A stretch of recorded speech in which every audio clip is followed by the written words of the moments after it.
Are you an overwhelmed SaaS founder ready to make the leap from leading a team to leading an organization? Join us each week as we refill your think tank with actionable tips and strategies from great business minds you know and those you don't know yet. This is SaaS Fuel with your host, 5-time entrepreneur, SaaS founder, and globetrotting adventurer, Jeff Maines. Welcome back to the SaaS Fuel podcast, where we send SaaS founders back in time to explain cloud technology to historical figures, armed only with a sock puppet and a box of crayons. I'm your host, Jeff Maines. I help B2B SaaS founders like you profitably scale from 7 figures, which is really good, to 8 and 9 figures, which is amazingly great. We use a proven process to create premium valuation, capital efficient growth, and freedom so that you build a business that you're proud of and create a life of impact that you absolutely love. Well, it has been another crazy week in the business world. 2 giants are out of the game. First was BuzzFeed News, shutting down. Memo from CEO Jonah Peretti said, we face more challenges than I can count in the past few years. Pandemic, fading SPAC market that yielded less capital, tech recession, tough economy, declining stock market, decelerating digital advertising market, and ongoing audience and platform shifts. A lot of crazy things. Building a business is hard. It absolutely is. And we've all faced challenges. Some companies do really, really well, and others fade in the same economy, same industry. Why is that? Hold that thought and we'll come back to it. The second big announcement came from Bed Bath & Beyond, 53-year-old company, 360 locations, another 120 bye-bye baby stores. And just a few years ago, $12 billion in revenue, $80 a share, now 7 cents. So how does that happen? I think there are some parallels between the 2 companies, completely different industries. But the parallels that I see is that both companies lost their audience. So if we take for a second, we just set aside the economy, funding choices, and outside factors, they both have an audience problem. BuzzFeed, the audience shifted and went somewhere else, another platform, another medium. They said that, partly in the memo there, but, whatever the reason, they ain't here no more. And we see the same thing in Bed Bath & Beyond. Just a few years ago, they brought in a new hotshot CEO from Target. He tried the same strategy that worked well at Target, private label, their own brands of things, and they ended up with a bunch of stuff they couldn't sell. Think about like Circuit City a few years ago. Same kind of situation there. But they brought in brands, and these are unfamiliar brands with their audience because it's their own private label brands. Their audience wanted something they knew and trusted, and it wasn't on the shelves anymore. And so it wasn't that was a bad strategy. It just wasn't the right strategy for their audience. It worked for Target, but it did not work at Bed Bath & Beyond. Losing touch with your ideal clients is absolutely deadly. And I think we're seeing an example of that here. Very, very similar scenario a few years ago. JCPenney hired a hot shot from Apple. We're going to put cafes in JCPenney stores and market like Apple is total brand arrogance. JCPenney and Apple, way 2 different brands, completely different audiences. And it didn't work. And again, because they did not know their audience. What lessons can we as SaaS founders learn? Number 1, I think, is agility. The market is always in motion. And I write about this in my book. The market is always in motion. That creates opportunities, but it also creates threats, especially for established companies. Know your ideal customers. Know why they choose you. Know their preferences. Because as trends change, you must adapt if you're going to survive. Sometimes very quickly. And to do that, make small bets, test quickly, get feedback, and adjust, because agility wins. No matter the size of the business, even if you're a $12 billion company, find a way to remain agile. Second is don't assume that you know better than the customers. Many companies fail because they assume that they know better. And I've 100% done this myself. It's really easy to fall into the trap of, if I build it, they will come. I got this great idea. I know what they need. And often cited as the example, I've worked with iPhone or iPad. And the reality is that most of us are not category creators. We need to take that journey with our customers, not just go and hope that they will figure it out, get on board, and follow. And 3, what works in one place will not necessarily work in another. A huge mistake I see SaaS founders make is hiring someone because they had a role in a big name company. Specific role and contributions in that success matter. Just because they had a title doesn't mean that they were necessarily orchestrating that success. You have to look at it, were they a driver of success or were they just a passenger in a successful vehicle? And it could be either one. Support staff, resources, company size, all of that matters. One size does not fit all. There's a big difference. Target, Bed Bath and Beyond, where do they fit in the marketplace? Do the strategies work? Strategies are not always portable from one industry to another or one company to another. Principles are, character is, wisdom is, experience, true experience absolutely is, because they've seen scenarios before. But just taking the same strategy and plugging it in somewhere else may not give you the best results. It may give terrible results. It might work. But hiring successful people is smart. No question about that. But don't think that that person is a magic pill or the same strategy. And I'm not throwing rocks here. I have made all of these mistakes and dozens more. Building a business is hard. But anytime something like this happens, I always want to look at the lessons and evaluate my own businesses. Am I making that same mistake? Am I losing touch with my clients? Am I thinking that I'm going to hire a person, they're going to fix all these problems or fix a specific problem? And we go back to one of the deadly sins of SaaS is throwing people at problems. So always look at these types of things. Do a postmortem yourself and identify what the issues were and look at your own business. You have to do that and say, okay, am I making these same mistakes in my business? And if I am, how can I fix it and do that quickly? Today's episode is sponsored by the book Small Fish, Big Pond, Building a World-Class Business That Swims Circles Around Competitors, right here. Why do some SaaS companies achieve explosive growth while others sink into the depths? Why do some solutions inspire fierce brand loyalty while others are interchangeable? Just like we've talked about today. What can we as SaaS leaders learn from fish? Small Fish, Big Pond delivers powerful marketing and leadership lessons guaranteed to enhance your marketing message, wrap value around your clients, and guide their buying journey to conclude that your company is the only solution for them. It includes step-by-step frameworks and time-tested growth tools to attract ideal clients, convert them, and transform them into brand ambassadors. So pick up the print book, ebook, or audiobook today at smallfishbigpond.com, Amazon, or your favorite book source, wherever that may be. Our expert guest last week was Park Howell, the world's most industrious storyteller. He helps business leaders excel through the stories they tell. So you want to supercharge your marketing with story? This is a great episode. Our founder on Tuesday was Troy Barter, founder of SalesOrg.io.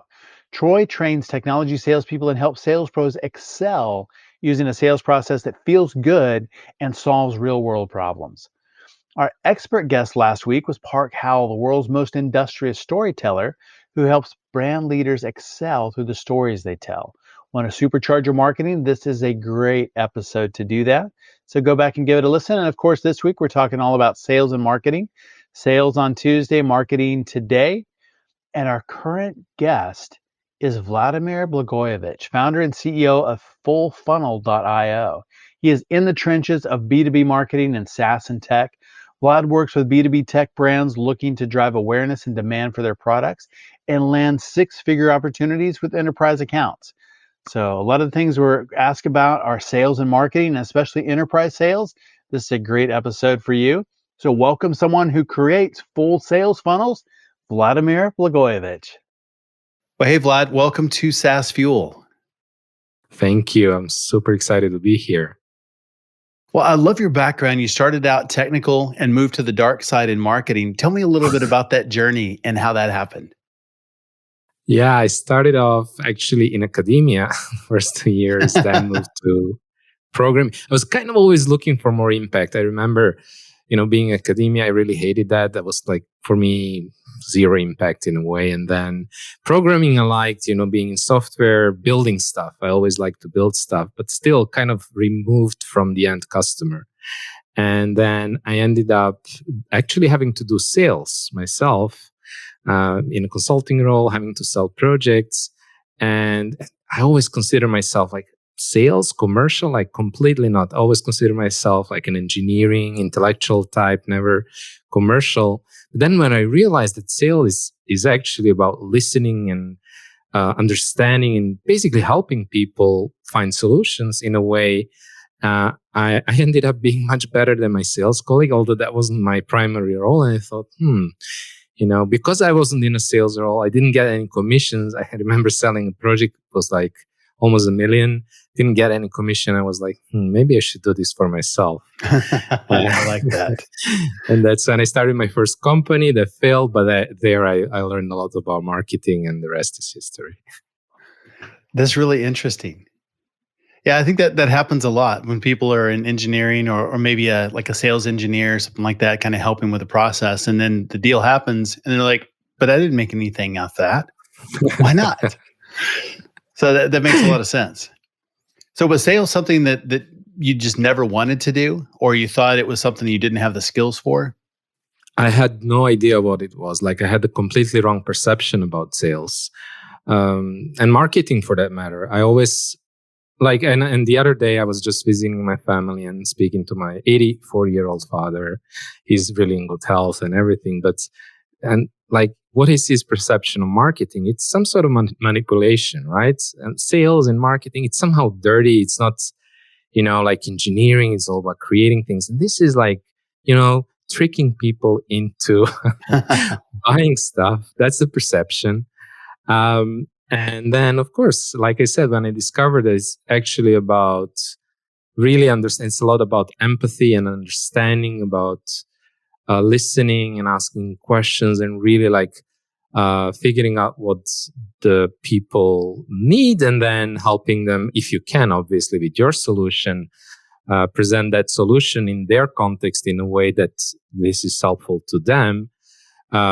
Is how most good sales, I believe, happen. And marketing is not that different at the end, especially when it comes to marketing of complex, let's say high ACV, complex solutions that are not transactional impulse buys. That makes a lot of sense. What were the big lessons you learned out of that first company? The big lessons they learned out of my failed companies. So, well, I learned, although I thought that I was kind of doing customer first and validating and all of these things, my biggest lesson was that there is always bias, and I was very much solution biased. And this is something that I see with each and every client that I work with. When we talk about, for example, one of the things that we always insist on is interviewing their customers. So instead of basing the messaging and the strategy and the ICP, ideal customer profile, based on their interpretations or assumptions, we always want to base it on the real data and customer research. And but we know our customers.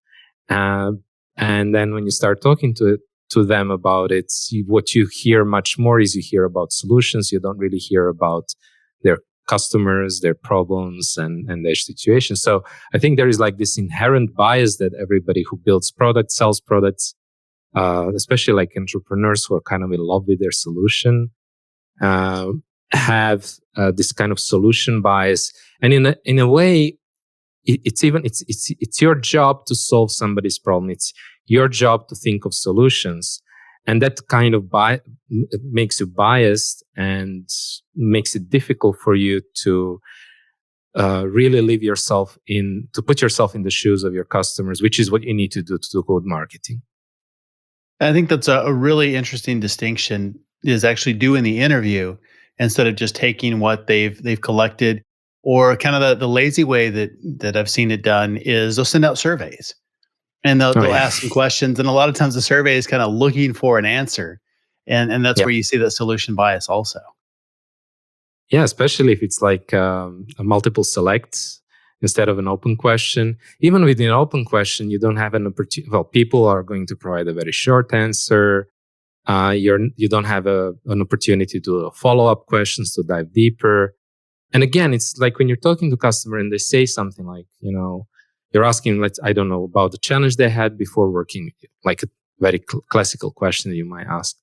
and what triggered them to start searching for a solution like yours. They might say something, okay, we had such and such a problem. I don't know, we were wasting, we were not getting enough, most of our leads were not converting or something like that. In a lot of cases, they might just say things assuming that you know their context, but of course you don't know. And it's only by asking follow up that you get to the why behind the why behind the why. In other words, to the root cause of it, right? And these are things that you really cannot do in surveys, right? Right. And I think some of it is just hearing what's not being said and knowing where to dig deeper, because those surface answers will get you a little bit of information, but it's when you really dig and ask the why questions and go, layer after layer after layer deeper is when the real gold comes out. I mean, it's like, okay, this has been a problem. Why was it difficult? What did you try to do about it? Right? Why didn't it work? Why do you think it didn't work? And why is this a priority right now? What other problems are you not solving and deciding to solve this one? Is this part of a bigger picture, a bigger strategic project or whatever, or is it just about whatever the project that you're solving? So there is just so much to uncover that you would never be able to do in just one direction survey kind of thing. Right.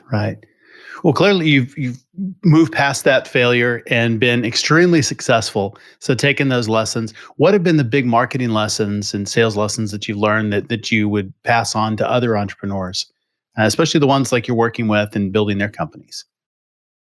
Yeah, so we work with companies, like I quickly mentioned. So it's usually B2B tech companies, mostly B2B SaaS, with deal sizes of minimum 30K, I would say, usually between 500K, 50K, 500K.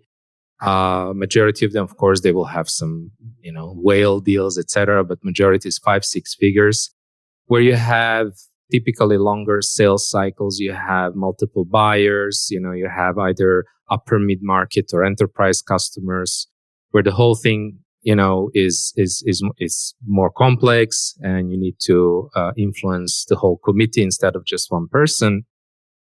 And the big lessons when it comes to this kind of sale and this kind of marketing is actually that in most cases, while I see a lot of even entrepreneurs or marketers for that matter looking for the next tactic, or maybe the channels, we should all go to TikTok or whatnot, right? So Right. Looking for these kind of things, like where they fail is usually it's not because of not mastering the channel, or maybe whatever copywriting, whatever kind of skills, storytelling. A lot of people like to talk about storytelling and things like that.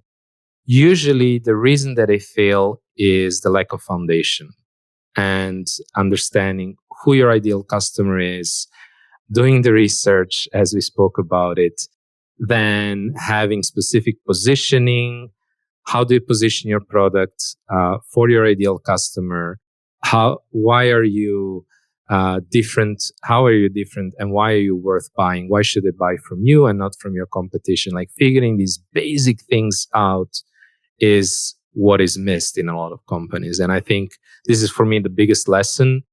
And the other part of it is that usually it's not because you're not doing a specific activity, campaign, or whatever good enough. It's usually because either, like I mentioned, you miss the foundation or you miss the piece of the puzzle. What I mean by that is, people might be, or companies or teams might be doing a lot of, for example, awareness or lead gen activities, right? Or vice versa, trying to do lead gen without generating awareness and demand. Right. Or maybe doing awareness without really closing the loop, and then going, nurturing and qualifying and, helping also sales and after sales. Like there's why we call our companies all full funnel, is like looking at the complete picture from the start all the way until sales, repeat sales, upselling, expansion, etc. I think that's really interesting. Just there are a lot of nuances to marketing. So it's not just one thing. I mean, you talked about awareness and lead generation, but doing things in the right order matters. So, and that's one of the reasons that we have the picture of the funnel. So how does full funnel help somebody, take it from, I need more leads to really building a complete marketing program that's effective, that hits all of those areas? Yeah, that's a good question. So essentially, of course, going back to the basis, understanding, creating a solid go-to-market strategy, which is all of the things that we spoke about, understanding who your ideal customer is in high ACV situations. That usually also means narrowing down on specific verticals, use cases. A lot of companies are quote unquote industry agnostic, where of course their buyers are not. And they buy very differently, right? And so if they're buying differently, you need to market and sell differently. And that's why we want to understand where you actually have an advantage, where you have, where the fit is. That starts from the target segments, verticals, and use cases, goes into understanding the buyer committee, like everybody who is influencing, participating in the decision-making process, and the buying process itself, and the buyer journey that has evolved. Like if you look at the way that people are buying today, is very different than how it was maybe 10, maybe even 5 years ago, right? Things are changing super fast. Right. And understanding how your customers are buying, where they are learning, how are they discovering a solution like yours, what purchase criteria do they have, what objections do they have, and it's essentially what stages do they go through, and what questions and objections do they have as they move through that process, who do they ask, who do they follow, etc., etc. Understanding that is really the first step and the essence. In the next step, you want to start building out your full funnel. And the first step is generating awareness. Generating awareness usually is all about basically the early stages of the buyer journey, which start with, your buyers maybe having a specific issue. A lot of companies actually start there, but we all have issues, right? We all have, sure. I mean, it's our job to deal with stuff, right? It's our job. We are paid potentially, hopefully good money. And so it's not even just the issue itself, but why is this issue suddenly becoming a priority? What kind of triggering events in the environment, in the market, or wherever internally have to happen for you to start actually really considering a change or considering implementing a solution? Because nobody really wants to do that. Nobody has the time. We all are like super busy. Nobody really has the time for buying. You're usually buying on top of everything else that you're doing, right?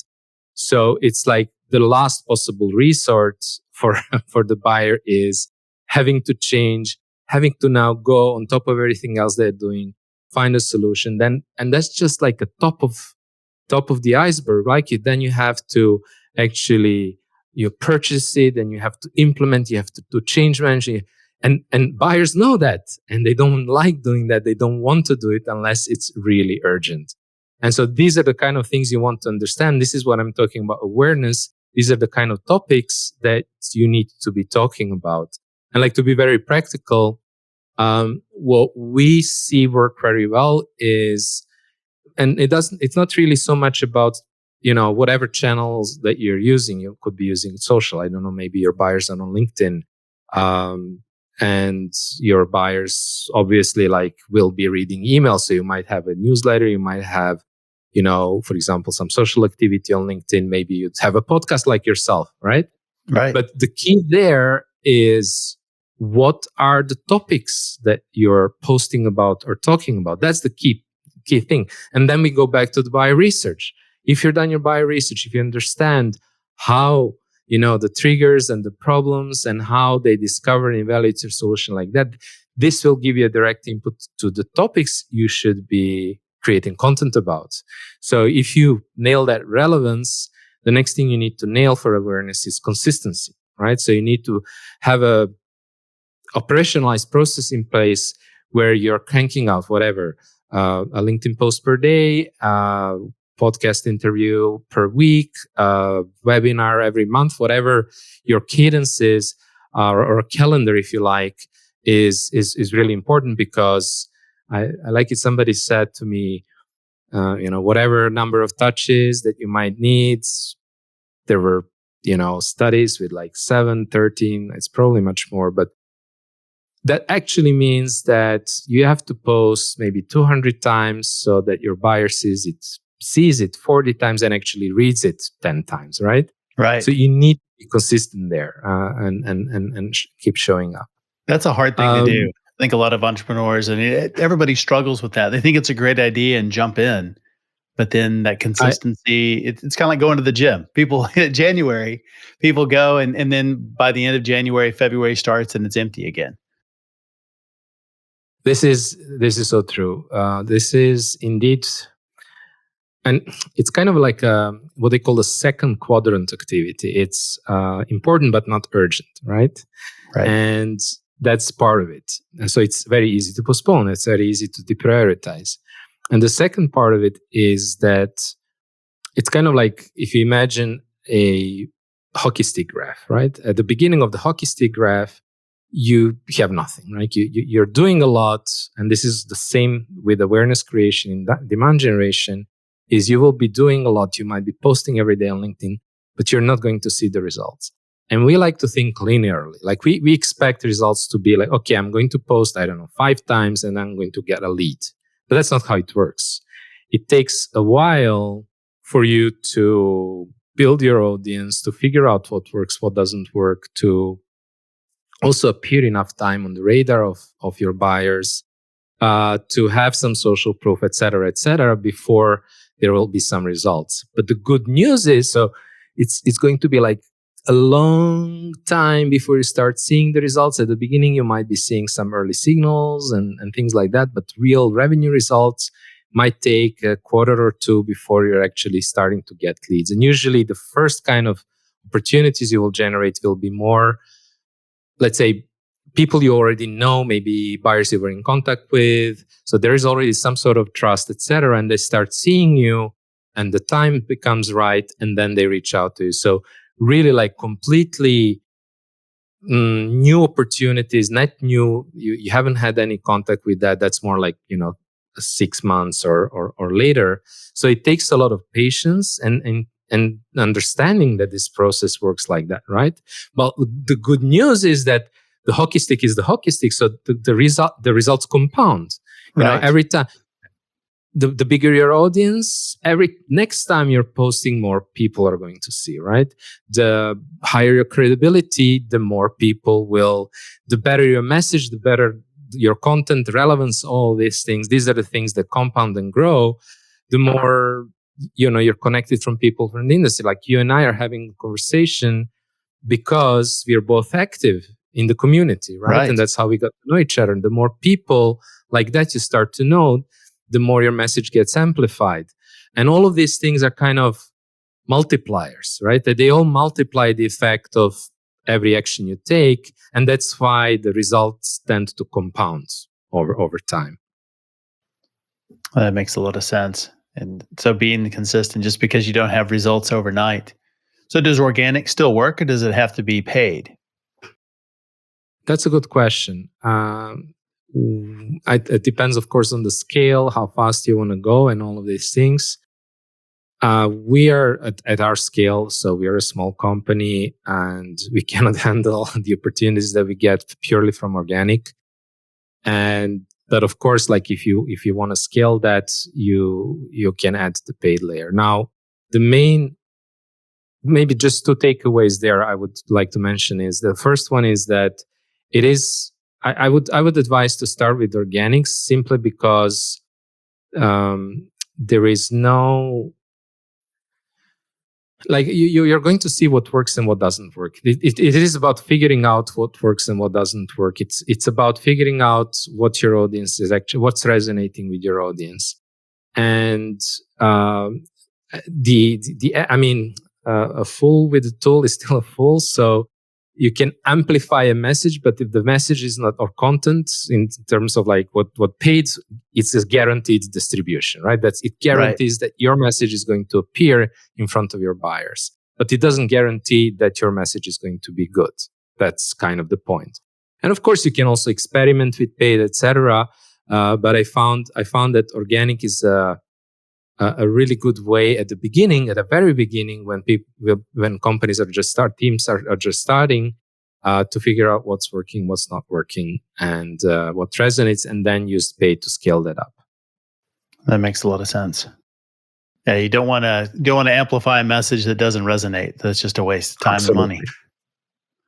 And at the beginning, you want to do things that don't scale, just because, like, I prefer to have, I don't know, like I'm running a first campaign. I prefer to have maybe maximum 10 accounts in my campaign where I can do a lot of things manually, can connect to the buyers manually. I can and have conversations with them, because I'm going to learn. Like, if I'm just doing paid distribution or paid ads or whatever, I'm going to see that something works or it doesn't work, but I'm not going to see why it works or it doesn't work, right? So because there is a lack of that two-way communication.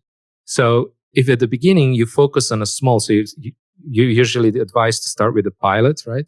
So you start with a pilot and you include a small number of accounts, but you do them manually, and you focus on buyer conversations and that two-way communication, so that you can get that feedback and refine before scaling up. I think that's really essential. Yeah, that's really, really good. So how do you think B2B marketing has changed over even the last 5 years?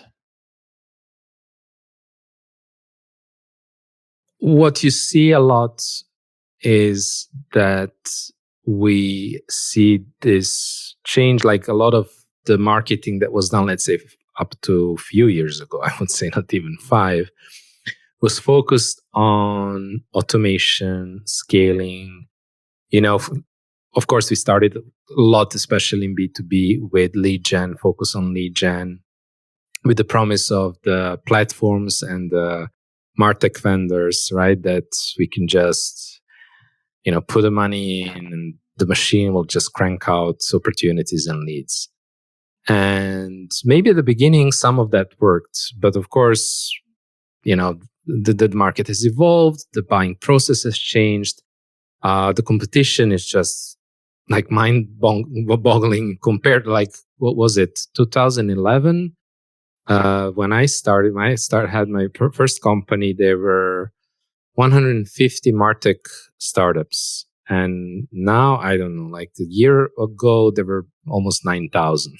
Wow. Just the speed of evolution. It's just like, so it's the way to think about it is, it's essentially you're living in a infinite supply, in an environment of infinite supply. There is always a competitor. There's always a lot of competition out there, right?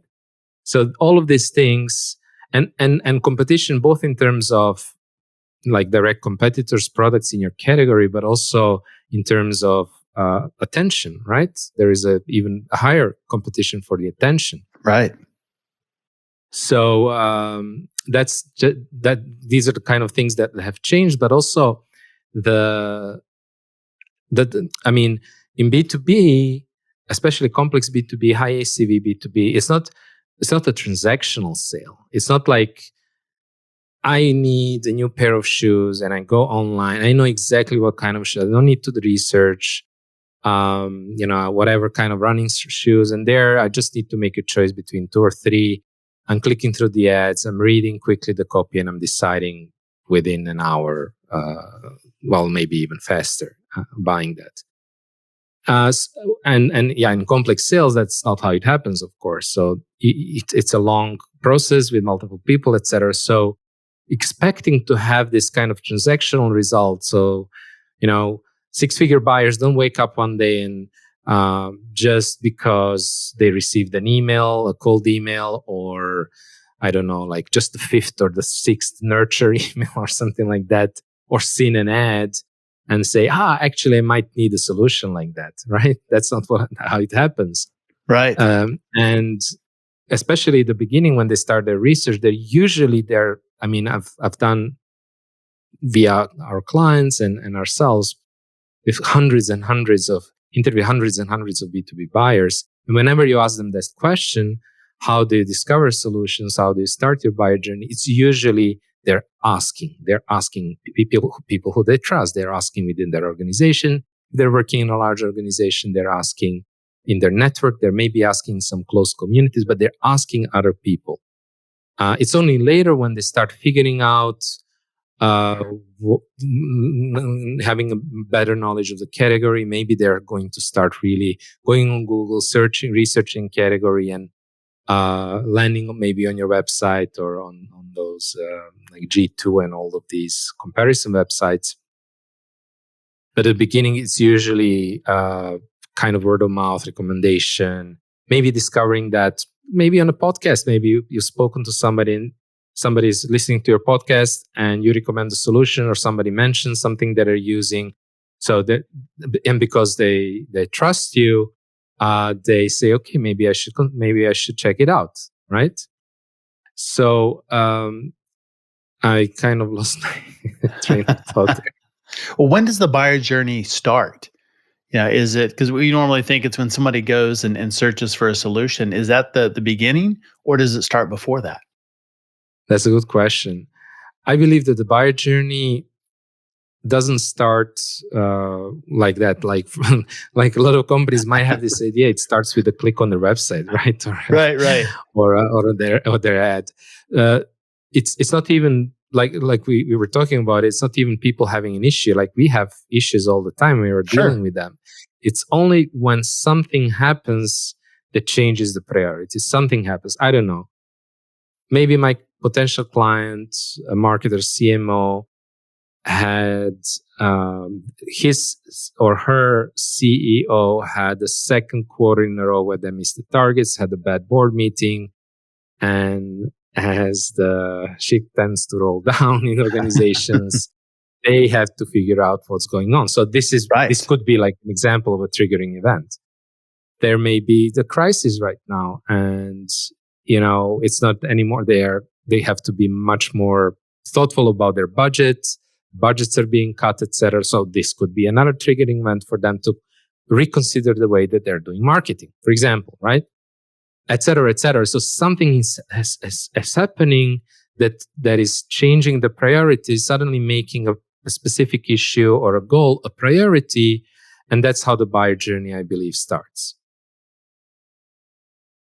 I think another way it could start as well is, let's say, a demand trigger, if you want to, if I may call it like that. Sure. Where you're just becoming aware because, I don't know, you went on an event, like you and I met apparently in Austin at Nathan's event, Founder 500, and you heard there somebody speak, and you hear about, so maybe it was a company like yours, and you just discovered a new way of doing things. I was listening there to somebody speaking about how important the skill testing was, when they were like skilling and hiring, and I heard about it, and I thought, okay, I never thought about it, but this might be exactly what we need as we are hiring, right? So sometimes you can discover an opportunity like that, and it may come on your radar, and you might start considering that solution if you can, of course, link it to a priority that you have. And that makes sense. That it's that the shift that inertia. We just keep doing what we're always doing, and then something shifts, and we say, "Oh, now I've got to deal with this." And so it's that point that we start on that journey, and what's out there, what's available. Exactly. And even before what's out there, it's like, okay, maybe the trigger was we are missing the targets. But you first have to figure out, why are we missing the target? What's going on, right? It's like even before you're starting to think there is no solution, increase my targets, right? There is a solution for, training your sales. There is a solution for, I don't know, like doing better B2B marketing. Maybe but it's only after you start analyzing the problem, figuring out what's going on, I start understanding, well, you know what? Actually, we have 60-80% of our revenue is coming from the enterprise segment, and all of our marketing is just on SMB. If you look at our review, our marketing, honestly, Sure. we're actually doing SMB marketing, while the majority of the sales comes from enterprise segment. So what we need to do is we need to do more enterprise marketing. And now I start researching like how to do enterprise marketing, and I may end up on somebody talking about account-based marketing, which is, by the way, what we do, right? And now with account-based marketing, I still have several options. I may still decide to maybe purchase ABM software, maybe hire an experienced ABM manager for them to create that function internally, or hire a consulting company like ours or a training company like ours to help train their team and introduce account-based marketing. So there are all these even different categories that they may consider before actually starting to search for, I don't know, the best ABM agency or the best ABM tech, whatever they're looking for. And when we look at high ACV companies, account-based marketing makes a lot of sense. How would you describe that as being different than what people would normally think about as maybe more traditional marketing? Essentially, you're marketing to accounts, and audience of one. There is like this. I'm sorry. An audience of one. An audience of one or a few. Right.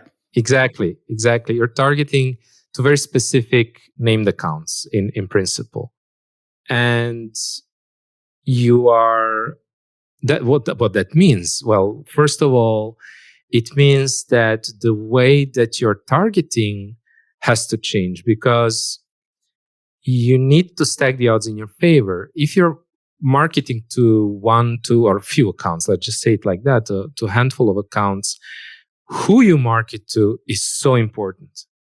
Because if you're marketing to accounts that are not buying, they're not a good fit, or maybe you're not buying, you're wasting like an enormous amount, like because you're using maybe the same budget you would use otherwise for kind of a mass marketing.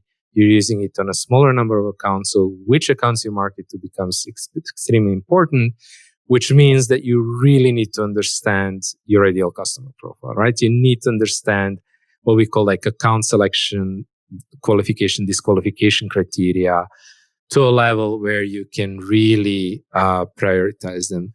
And also understand the intent or whatever information that you might have about them potentially being in the market based on the intent data, based on your own engagement with your own marketing, based on maybe some previous conversations, et cetera, et cetera.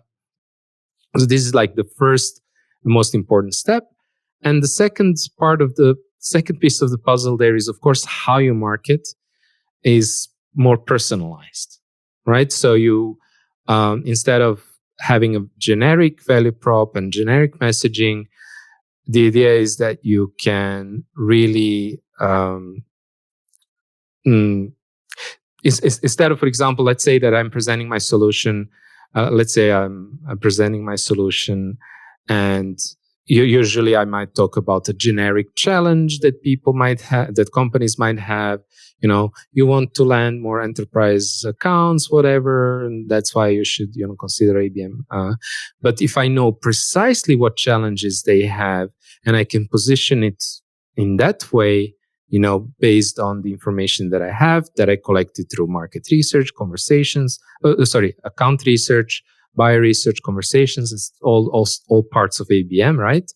I can then position my solution in a much more personalized way. That makes sense, and that's where they're going to really resonate, because you're delivering something they know that they need. And I think sometimes you can walk in with a presentation and they're just blown away because it's exactly what they're looking for, but they haven't even told you yet. But they have, because you've done the research outside of that room and really understanding what's going on inside that company.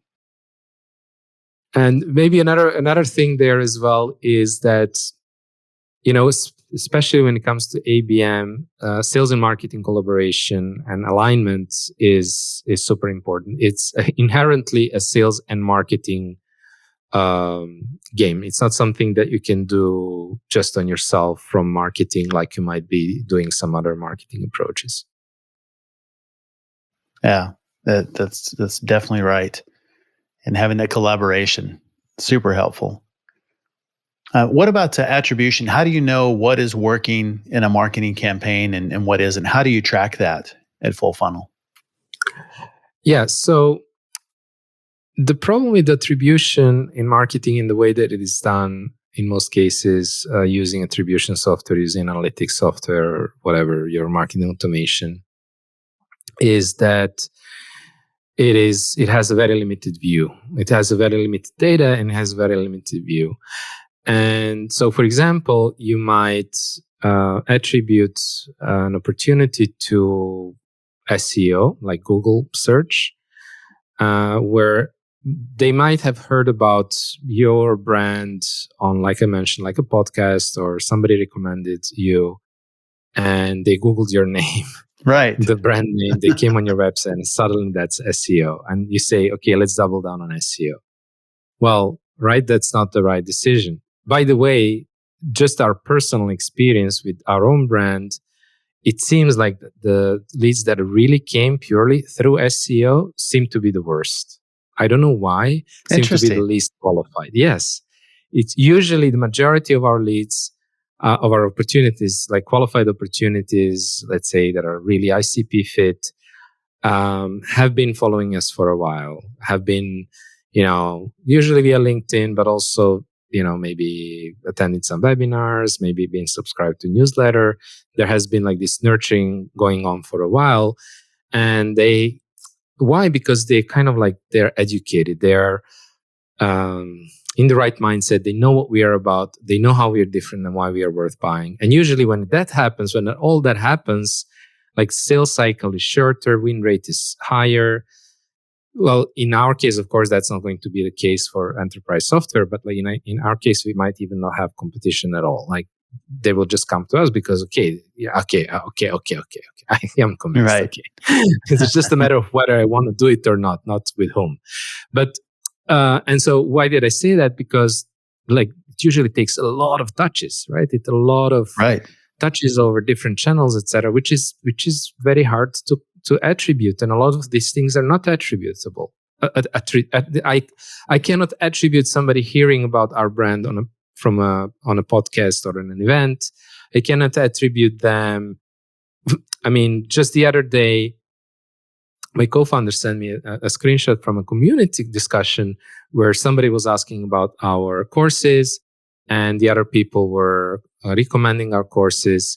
And this is something we are completely unaware of. It was just like community, right? So how can a software attribute that? So going back to your original question, so how do you then attribute that? Well, we like to speak about a blended approach where you definitely you don't throw the baby out with the bathwater. You're using your analytics software, your attribution software, but at the same time using self-reported attribution, meaning just having a free text field on your website saying where you hear about us. This is not 100%, neither is the software, right? And then the third part of it is sales, of course, in their conversations can ask the same question. And in your customer research and your customer research as well, you can ask your question, how to discover, etc. So you try to get these three kind of pieces of the puzzle, and you will start to see the pattern. You will definitely start to see the patterns. Pattern recognition is so important. And I think it's really refreshing that it's not just more software relying on somebody to check a box and say, this is the gold standard for attribution, because it really is much more nuanced than that. How do you see some of the new tools in AI affecting marketing and maybe content going forward? Yeah, there's been a lot of talk about that, right? So I think right now, we are at like if I take a step back and speaking about AI and content in general, I think the biggest problem that we have with content is not how fast we can crank it out. It is having the good content. Like your buyers don't need more content, they need better content. So that's the first thing. And already without AI, we have been producing a lot of bad content because we were trying to create content for SEO, right? We were writing for the search engine instead of writing for the buyers. So I think so it's a question for me. It's even beyond just the AI. Are you writing the content about the right topics? Are you producing the right? Are you producing the right type of content that really is not like superficial me to 10 ways to, I don't know, improve your cybersecurity. I don't know, like an ebook and stuff like that. Right. And because if you remember how the buyers are researching at the beginning, they are not complex issues, don't have a Googleable answer. And unfortunately, when they do start Googling, when they start discovering this SEO content, a lot of it is very superficial, doesn't have a lot of impact. So I think like fixing that would be my first priority. And then how you write it, I think the tools are evolving and will be evolving more and more, and you might be able to use them for, parts of your copy, etc. That's kind of the stage that we are at. But I would be much more concerned about the relevance. So is your content like actionable, in depth? Is it making an impact? In other words, is your content going to be, because like a lot of people talk about quote unquote dark social, meaning, your content being shared, getting to the places where you cannot get to. And this is something that happened to me recently. And I like this story because I just closed the deal and I spoke to 5 or 6 people in the company, and I only knew one guy. I was chatting with one person there, but all of them knew me. And I was like, okay, but where do you know me? Well, because that one person, my contact, was actually sharing a lot of my LinkedIn posts internally on their Slack. Ah, that's good. And they all kind of knew me, right? And I never saw them, passing in my LinkedIn or elsewhere. And so, okay, speaking of dark social, so is your content going to pass that test? Is it share-worthy enough for your buyers to share it on their internal Slack? Well, if it is, and you can do it with AI, I don't care, right? Whatever way you do this, I don't think we are yet there. And I think it's a wrong focus because it's focused on scalability. It's focused on fixing not the main issue, right? Right. Well, where can people learn more about you and about Full Funnel online? Well, people can find us on LinkedIn. We are posting every day. I'm sure you're going to drop it in the podcast notes. Yes. Or at fullfunnel.io on our website, where we share in-depth 3,000 plus words guides and articles and case studies. And for just getting in contact with us, like I said, LinkedIn is the best. We always respond on each and every message that we get. And the content is fantastic. So you're definitely a company that is not just writing for SEO. You're writing for people like me, SaaS founders, and providing great actionable insights about what's going on in the market. Now, so I really appreciate that about you and about Full Funnel. Thank you. Much appreciated. And thank you so much for the opportunity and just being here and for this great chat. I really enjoyed it. It's great talking with you. I really enjoyed it. Thank you. Thanks again, Vlad, for coming on the show and sharing your marketing insights and resources. We want all our sales funnels to be full. So you can learn more about Vlad and Full Funnel at fullfunnel.io. As always, all links, highlights, resources, full show notes are available at saasfuel.com. Please subscribe and follow us there as well. Everyone who subscribes this week gets an autographed picture of the Invisible Man. There you go. So join us next time where our SaaS founder is Richard Palaria, co-founder of Kermit. where he is orchestrating the new landscape of physician preference spend management in hospitals across the country. It's really an eye-opening look of what really goes on in operating rooms and how that affects costs for hospitals and all of us, and what Richard and the team at Kermit is doing to solve that. Really, really great stuff.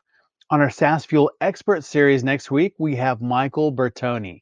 And it is a great episode. Michael is founder and CEO of SaaS Talent, which helps SaaS and high-tech companies fuel growth with outstanding talent and avoid just throwing people at problems. And Michael is going to be an outstanding guest. I can't wait for that conversation. Love talking with him. So I will see you next time. And as always, enjoy the journey. Thanks for listening to SaaS Fuel.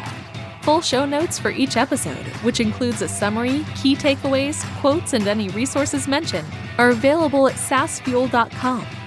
Be sure to follow and subscribe wherever you listen to podcasts. And if you're enjoying the content and getting value from these episodes, please leave us a rating and review at ratethispodcast.com/SaaSfuel. We'll be sure to read these out on future episodes.